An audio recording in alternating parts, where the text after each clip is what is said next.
నమస్తే. శ్రీ మాత్రే నమః. శ్రీ గురుభ్యో నమః. శ్రీ వాగ్దేవ్యై నమః.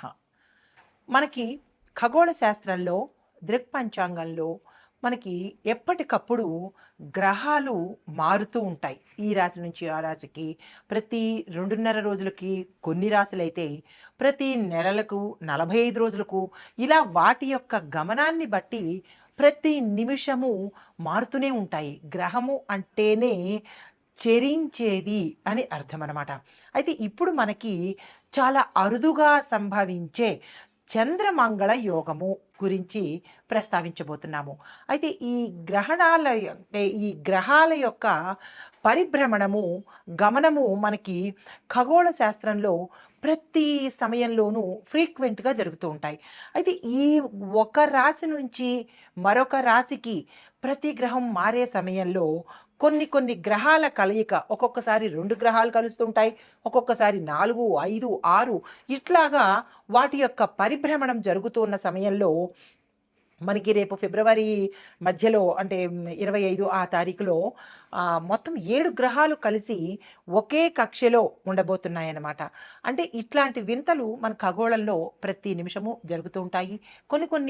కొన్ని సంవత్సరాలకి అరుదుగా జరుగుతూ ఉంటాయన్నమాట. అలా అరుదుగా జరిగినదే ఈ చంద్రమంగళ యోగం అన్నమాట. అయితే ఈ చంద్రమంగళ యోగం వల్ల, ఈ రాశులు మారడం వల్ల ఆ రాశి యొక్క గుర్తులకి రకరకాల ఫలితాలు వస్తుంటాయి.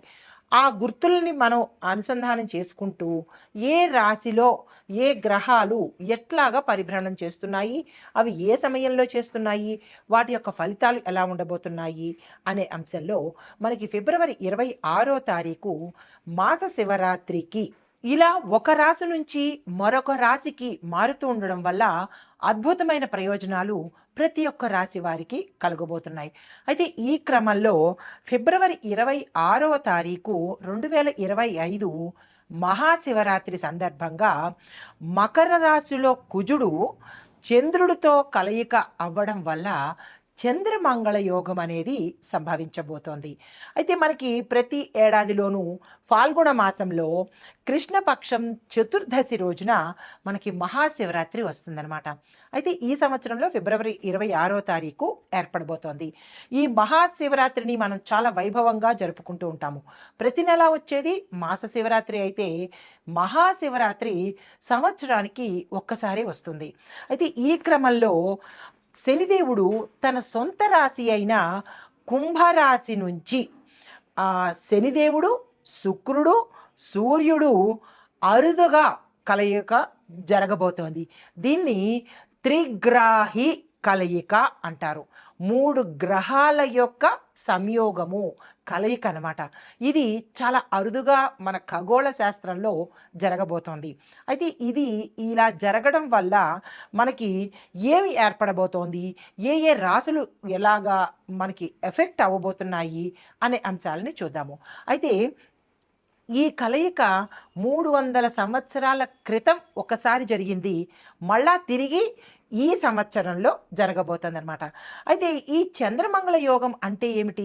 అందరికీ అంటే సంశయం రావచ్చు. చంద్రమంగళ యోగం అంటే ఏంటి? అది కూడా ఒక యోగమేనా అంటే, ప్రతిసారి మనకి కొన్ని యోగాలు, కొన్ని రాజయోగాలు, కొన్ని మహారాజయోగాలు కూడా ఈ గ్రహాల మార్పు వల్ల జరుగుతున్నాయి. ఇప్పుడు మనం ప్రస్తావించుకోబోయే అంశము చంద్రమంగళ యోగం అన్నమాట. అయితే ఈ చంద్రుడు, మంగళుడు కలిసి ఒకే రాశిలో ఉంటూ పరస్పర దృష్టి అంటే ఇద్దరు ఇలా ఎదురు బదురు చూసుకునే దృష్టి కలవడం అనేది చాలా అపురూపమైన సంయోగము. ఆ సంయోగమే మనకి ఇప్పుడు కలగబోతోందనమాట. అయితే దీనివల్ల మనకి ఏమిటి జరుగుతోంది? ఈ 2 గ్రహాలు ఎదురెదురుగా చక్కగా చూసుకోవడం వల్ల విశేషమైన ధనప్రాప్తి, దానితో పాటు ఆత్మవిశ్వాసము, సాహసము, తర్వాత శరీరంలో బలము అంటే ఆరోగ్యపరంగాను ఇలాగా అన్ని విశేషమైన ఫలితాలు మనకి ఈ 2 గ్రహాలు ఇవ్వబోతున్నాయి. అయితే ఇది గోచార రీత్యా, దృక్పంచాంగం రీత్యా, ఖగోళ శాస్త్ర రీత్యా జరగబోయే ఫలితాలు మేషాది ద్వాదశ రాశుల వారికి ఇదేంటి అయితే వ్యక్తిగతంగా మరి మాకెలా తెలుస్తుంది అనేటట్టుగా చూసినట్టయితే కనుక ఈ వ్యక్తిగత సమగ్రమైన జాతక పరిశీలన చేయించుకుంటే ఈ 2 గ్రహాలు అంటే ప్రతి జాతక చక్రంలోనూ మనకి 12 భావాలు ఉంటాయి. 12 భావాలు అంటే లగ్నం నుంచి 12 స్థానాలన్నమాట. స్థానాలనే మనం భావాలు అంటాము. ఈ స్థానాలలో ఈ ఇద్దరి కలయిక ఏ స్థానంలో కలగబోతోంది? మొదటి స్థానం మనము లగ్నం అని చెప్పుకుంటాం. తను భావము అంటే తన యొక్క భావము, రెండో భావము, మూడో భావము, ఇలా ఒక్కొక్క భావానికి ఒక్కొక్కళ్ళు. 4గో భావమేమో మాతృభావము, మూడో భావము భ్రాతృ అంటే అన్నదమ్ములు కానీ అక్క చెల్లెళ్ళు కానీ, ఇలాగా 7వ భాగము కళత్రము అంటే భార్య కానీ భర్త కానీ, ఇలా లాభాలు కర్మ ఇలాగ ప్రతి ఒక్కటి అంశాలుగా ఉండబోతున్నాయి. అయితే ఈ వీరిద్దరి కలయిక మీ యొక్క జాతకంలో ఎక్కడ కలుస్తోంది, ఎలాంటి ఫలితాలు వస్తున్నాయి అనేది మీరు వ్యక్తిగతంగా తెలుసుకున్నట్టయితే కనుక మీకు తెలిసిపోతుంది. అయితే ఇప్పుడు ఈ చంద్రమంగళ యోగం వల్ల మేషాది ద్వాదశ రాశుల వారికి సమగ్రంగా ఎలా ఉండబోతోంది అంటే ఫిబ్రవరి 26 నుంచి ఈ జాతకాలు ఎలా ఉండబోతున్నాయి అనే అంశంలో ముందుగా చంద్రమంగళుడు కలిసి ఉండడం వల్ల మనకి స్పష్టమైన ఆలోచనలు, ధైర్యము, బలము, ఆరోగ్యము, తరువాత ఇట్లాంటి ఆత్మవిశ్వాసము, ఆకస్మిక ధనప్రాప్తి, యోచనా శక్తి, ధారణ శక్తి, ఇట్లా ఒకటేంటి అన్ని శుభ ఫలితాలను వీరిద్దరూ ఇవ్వబోతున్నారు. అయితే ముందుగా మనము మేషరాశి వారిలో కనుక చూసినట్టయితే ఈ ఒక్కొక్క రాశిలో అన్ని రంగాల వాళ్ళు ఉంటారు కదా. విద్యార్థులు, రాజకీయ నాయకులు, చిత్ర పరిశ్రమలో ఉన్న వాళ్ళు, వ్యాపారులు, వ్యవసాయదారులు, ఇలా ఒక్కొక్క రంగంలో ఉన్న వారికి ఎలాంటి ఫలితాలు ఉంటున్నాయి ఆ రంగంలో అప్పటికప్పుడు నేను మీకు రెమెడీలు చెప్పేస్తాను. ఉదాహరణకు విద్యార్థులు ఉన్నారు. విద్యార్థులకు ఈ చంద్రమంగళ యోగం ఎలా కలిసి వస్తుంది, అప్పటికప్పుడు రెమెడీస్ ఏం చేసుకోవాలి అనే అంశాన్ని చాలా విపులీకరంగా స్పష్టంగా నేను మీకు ఇప్పుడు చెప్పబోతున్నాను. ముందుగా మేషరాశిలో ఉన్న వారికి చంద్రుడు, ఈ మంగళుడు మీ రాశిలోనే ఉన్నాడనమాట. దానివల్ల ఈ యోగం వల్ల మీకు శక్తి, ధనప్రాప్తి, దానితో పాటుగా మీరు ఏ పని తలపెట్టినా విజయాలను సాధిస్తారనమాట. అయితే ఉద్యోగస్తులకు కనుక చూసుకున్నట్టయితే ఉన్నతాధికారుల మద్దతు, తరువాత పదోన్నతులు కలిసి వస్తాయి. వ్యాపారులకు చూసుకున్నట్టయితే కొత్త కొత్త ఒప్పందాలు పాజన. తదుపరి రాశి మకర రాశి. ఈ రాశిలో ఉండేవారికి చంద్రమంగళ యోగం ఎట్లా ఉండబోతోంది అంటే ఉద్యోగస్తులకు అనుకున్న ప్రదేశాల కన్నా వేరే ప్రదేశాల్లోకి స్థానచలనాలు, ఉద్యోగంలో మార్పులు, అంటే నిరుద్యోగులకు మంచి మంచి అవకాశాలు వచ్చే దిశ కనపడుతోంది. ఎక్కువ కృషి చేస్తే కనుక విజయాలు మరింత ఎక్కువగా పొందే అవకాశము, విదేశాలు వెళ్ళే అవకాశము, దీనితో పాటు ఒత్తిడిని కొంచెం తగ్గించుకున్నట్టయితే కనుక మంచి అవకాశాలు అందిపుచ్చుకుంటారు. మీకు చెప్పదగిన పరిహారము శివస్తోత్ర పారాయణ తప్పనిసరిగా చేసుకోండి. వ్యాపారస్తులకు సాఫీగా సాగిపోతుంది. ఎటువంటి ఒడిదుడుకులు లేవు, నష్టాలు లేవు, లాభాలు వచ్చే పరిస్థితే. దీంతో పాటుగా వ్యాపార విస్తరణ చేయాలన్నా, పెట్టుబడులు పెట్టుకోవాలన్నా ఈ టైం మంచి సమయం కాబట్టి దీన్ని అస్సలు వృధా చేసుకోకండి. పెట్టుబడులు పెంచే సమయం ఇది. మీరు రూపాయి పెడితే 100 రూపాయలు వచ్చే సమయం కాబట్టి ఈ సమయాన్ని మీరు అస్సలు వృధా చేసుకోకండి. మీకు చెప్పదగినది శనివారం నాడు నల్ల మినువులు దానంగా ఇచ్చుకోండి. విద్యార్థులకు చూసినట్టయితే ఇది చాలా చక్కని సమయము. మీ ప్రయత్నం లేకుండానే అప్రయత్నంగానే మీరు విజయాలు సాధిస్తారు. అప్రయత్నంగానే మీరు విదేశాలు వెళ్ళే అవకాశము, ర్యాంకులు సాధించే అవకాశము కనపడుతోంది. మరిన్ని మంచి మార్కులు కూడా తెచ్చుకుంటారు. ఇది అప్రయత్నంగా అంటే కష్టపడకుండా రావడము. గతంలో మీరు పడ్డ కష్టానికి ఈ సమయంలో రిజల్ట్ రావడం అనమాట. కొత్త విషయాల మీద అంటే మీకు సంబంధించిన కొత్త విషయాల మీద, మీ కెరియర్కి సంబంధించిన కొత్త విషయాలు నేర్చుకునే ప్రయత్నం చేయండి.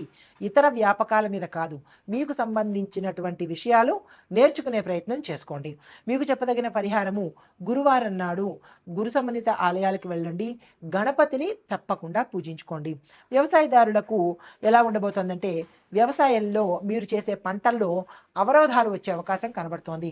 అది వాతావరణం కావచ్చు, లేదంటే కొంత మీకు నీటి ఎద్దడి కావచ్చు, మీరు ఏది చేద్దామనుకున్నా వెనక్కి వెళ్ళే పరిస్థితి రైతులకు గోచరిస్తోంది.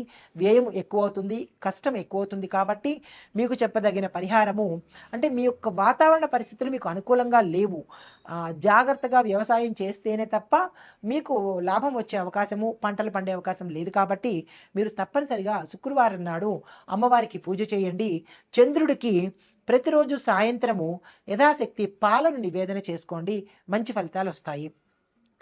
ఐటీ రంగంలో ఉన్న వారికి చూస్తే సానుకూలంగాను విజయవంతంగాను గోచరిస్తోంది. కొత్త ప్రాజెక్టులు మీరు ప్రవేశపెట్టడానికి ఇది రైట్ టైము. అస్సలు వేస్ట్ చేసుకోకండి. కొన్ని సమస్యలు ఎదురవుతాయి, కానీ మీరు వాటిని సులువుగానే తీర్చేసుకుంటారు. మీకు చెప్పదగిన పరిహారము ఆరోగ్యం పట్ల జాగ్రత్త పెట్టండి. అంటే మీరు స్ట్రెస్ కానీ టెన్షన్ కానీ ఏది తీసుకోకండి. కుటుంబ పరంగా చూసినట్టయితే కొన్ని అపార్థాలు అనర్థాలు జరిగే యోచన కనబడుతోంది. అంటే అట్లాంటివి జరిగే సూచన ఉంది. కాబట్టి జాగ్రత్తలు తీసుకోండి. పెళ్లి సంబంధాలు లేదా కుటుంబ వ్యవహారాల్లో కొంత ఒత్తిడి వస్తోంది. గతంలో మీరు వివాహ సంబంధాలు ఏమైనా ప్రయత్నాలు చేసి ఉంటే వారి వల్ల మీకు ఇబ్బంది కలగడమో, అనర్థాలు జరగడమో, ఇట్లాంటివేవో వివాహం పట్ల కొంత ఒత్తిడి, అనర్థాలు జరిగే సూచన ఉంది. జాగ్రత్తలు తీసుకోండి. పెద్దల ఆరోగ్యాన్ని మీరు తప్పనిసరిగా బాగా చూసుకోవాలి.